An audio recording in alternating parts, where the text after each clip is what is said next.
लद्दाख के यूटी बनने की खुशी का जो शोर 2019 में आसमान छू रहा था, वो अब एक सख्त सुनहरी खामोशी में बदल चुका है। और इस खामोशी के बीच लद्दाख की दो सबसे ताकतवर आवाजें, लेह एपेक्स बॉडी और करगिल डेमोक्रेटिक अलायंस ने एक ऐसा डॉक्यूमेंट सरकार के सामने रख दिया है जो सिर्फ डिमांड्स का कागज नहीं, पूरी वादी की बेचैनी, दर्द और पहचान के सवालों का नक्शे कदम लगता है। क्या लद्दाख की ये नई गूंज एक नई सियासत की बुनियाद बनेगी या एक और इंतजार का दौर शुरू होगा?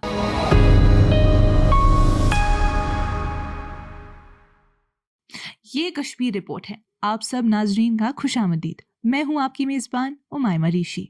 नाजरीन, लद्दाख की कहानी आज फिर से सुर्खियों में है। दो सबसे अहम ग्रुप्स लेह एपेक्स बॉडी और करगिल डेमोक्रेटिक अलायंस ने एक नया तफसीली डिमांड का डॉक्यूमेंट सरकार को भेजा है, जिसमें उन्होंने स्टेटहुड, 6th शेड्यूल का तहफ़्फ़ुज़ और सितंबर के हंगामे के बाद गिरफ्तार सब लोगों के लिए जनरल एमनेस्टी का मुतालबा किया है। उनका कहना है कि आवाम का भरोसा तभी वापस आ सकता है जब हुकूमत पहले इन बुनियादी बातों को तस्लीम करे। 2019 में यूनियन टेरिटरी स्टेटस का जश्न मनाने के बाद लद्दाख के लोग बहुत जल्दी समझ गए कि उनके असली मसले अब भी हल नहीं हुए, और तब से उन्होंने अपने हुकूक की एक मुस्तकम तहरीक चलाई हुई है। कश्मीर से हटकर मरकजी हुकूमत भी उनकी बातों को काफ़ी तवज्जो से सुनती रही है। पिछले हफ्ते एलएबी और केडीए ने 29 सफ़हत का एक डॉक्यूमेंट होम मिनिस्ट्री को भेजा। ये दोनों इलाकों की मुत्तहद आवाज़ थी, जिसमें स्टेटहुड और 6th शेड्यूल को ज़रूरी कदम करार दिया गया। साथ ही ये भी कहा गया कि 24 सितंबर के वाक़े के बाद गिरफ्तार सब लोगों को, जिसमें क्लाइमेट एक्टिविस्ट सोनम वांगचुक भी शामिल हैं, बिला शर्त रिहा किया जाए। लद्दाख की लीडरशिप ने कहा है कि 24 सितंबर का हंगामा एक ऐसा मोड़ था जिसमें आवाम का भरोसा गहरी तरह से हिला। लोग सड़कों पर आए क्योंकि बातचीत में देर की जा रही थी, और फिर वो एहतजाज तशद्दुद में तब्दील हो गया। 4 लोग जान से गए, लगभग 90 जख्मी हुए और 70 के करीब लोग गिरफ्तार कर लिए गए। इसके बाद बात मुकम्मल तौर पर रुक गई।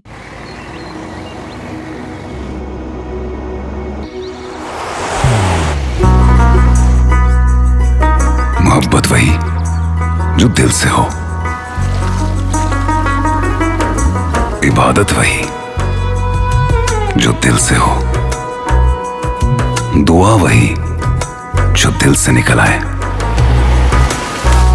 बात वही जो दिल से कही जाए, दोस्त वही पक्का जो दिल से साथ निभाए, रिश्ता वही बेजोड़ जो दिल से जोड़ा जाए। दिल से ही तो होते हैं इरादे चट्टान से, दिल से ही तो बनते हैं घर खाली मकान से। दिल से बनी हर चीज पुश्तों तक चलती है, इसलिए खैबर सीमेंट का जर्रा जर्रा दिल से बना है, ताकि आप जो कुछ भी बनाएं दिल से बनाएं। खैबर सीमेंट, दिल से बनाओ। अब जो नया डॉक्यूमेंट भेजा गया है उसका सबसे अहम हिस्सा ये है कि जब तमाम केसेस वापस नहीं लिए जाते और जब लोग रिहा नहीं होते, बातचीत का कोई मकसद नहीं बचेगा।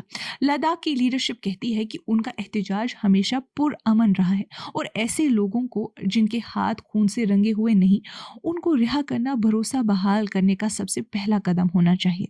उन्होंने नॉर्थ ईस्ट और जम्मू और कश्मीर की मिसाल भी दी, जहाँ माफ़ी और रिहाई ने अमन की फिजा को वापस कायम करने में अहम किरदार अदा किया था।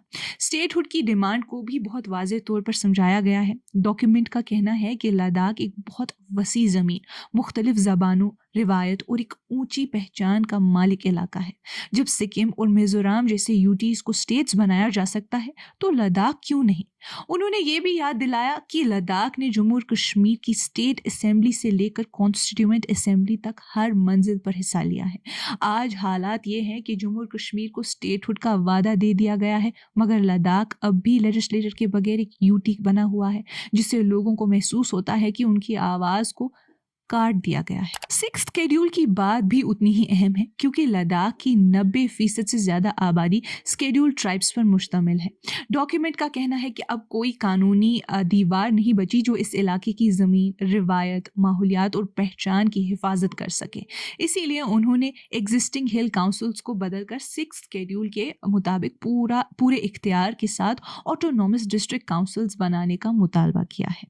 इसमें ज़मीन की मिल्कियत से लेकर माइनिंग, टूरिज्म, रिवायती कवानीन, माहौलियाती हिफाजत, लोकल टैक्सेशन और पब्लिक हेल्थ तक तमाम मौज़ूआत शामिल हैं। साथ ही उन्होंने स्टेट ऑफ लद्दाख एक्ट 2025 भी भेजा है, जिसमें 30 मेंबर्स की एक लेजिस्लेटिव असेंबली का नक्शा पेश किया गया है, जिसमें 28 सीट्स शेड्यूल्ड ट्राइब्स के लिए रिजर्व्ड होंगी।